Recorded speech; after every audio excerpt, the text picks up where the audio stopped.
面对美台勾连，我军开启了一次史无前例的环岛战备进行，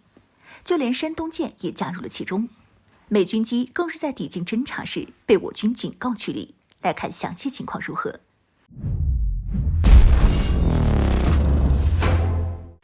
Hello， 各位老铁，大家好，欢迎收看本期迷彩虎，我是虎妞。台当局领导人过境美国与麦卡锡会见之后，乘机返回了台岛。与此同时，我军也宣布开启环台岛战备进行和联合利剑演习，并且这次的规模相比较上次有过之而无不及。解放军除了出动海陆空火箭军之外，就连航母也罕见地参与了这次的战备警巡和演习，而且这还是山东舰的首次参演。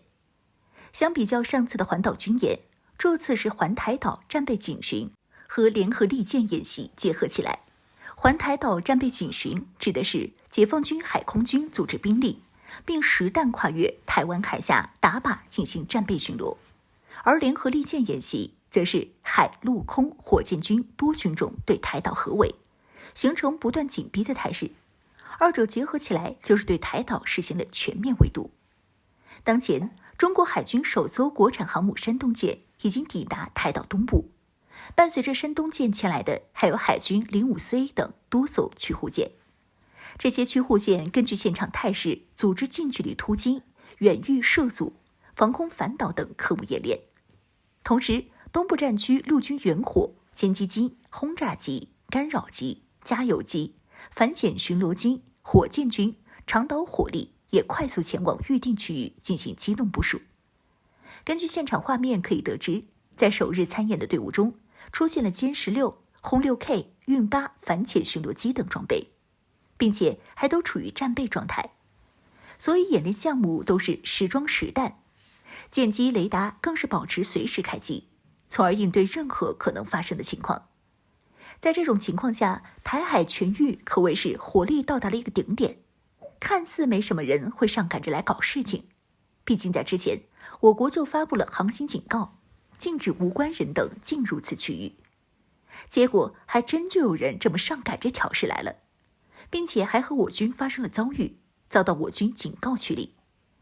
根据岛内相关消息，在我军开展行动第一天的下午，美军军机就闯入了我军任务区域。从报道的消息来看，应该是美军抵近侦察我军演习区域，想要看看我军演习的具体情况和动向，收集情报信息。不过美军这种行为很快就引起了我军的警觉。面对行踪诡异的美军军机，处于开启状态的雷达早就发现了对方，因此我军使用无线电喊话：美国军机，你已进入我演习区域，为确保你方安全，请立即离开该空域。美军此次出动警侦察机就有3款，分别是 EP3E、P8A、RC135，以及一架负责空中加油的 KC135加油机。这还只是明面上的，实际情况美军可能出动了更多侦察机。但就是这么大的阵仗，美军却没有任何的声明。按照美军的管理，只有在吃亏没占便宜的时候才会保持低调，如若不然肯定大肆宣传炒作。所以美军这一次大概率是为了不丢人，才不得不选择了隐瞒不公开相关消息。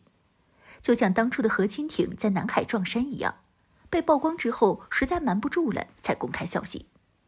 在这次的事件中，美军军机遭到我军警告后被成功驱离是可以预料到的。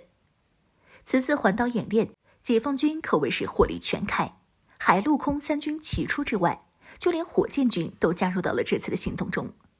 从台委防务部门的消息中，仅过去1天的时间里，解放军就出动了71架战机、9艘战舰。在71架战机中，有45架战机直接越过了所谓的台海中线，而这批越过海峡中线的战机分别为歼10、歼11、歼16，运油20更是展示了在空中为其他战机加油的功能。轰6K 轰炸机、空警500预警机也出现在了其中。这表明这批战机的打击范围已经能够覆盖到台岛了，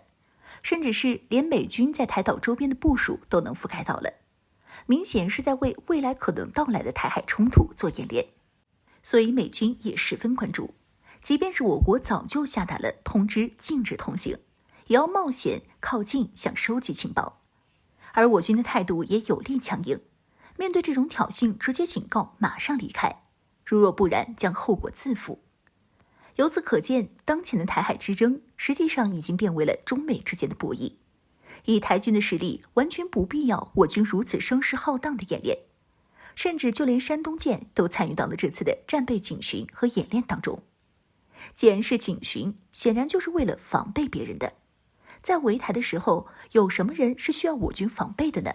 答案已经不言而喻。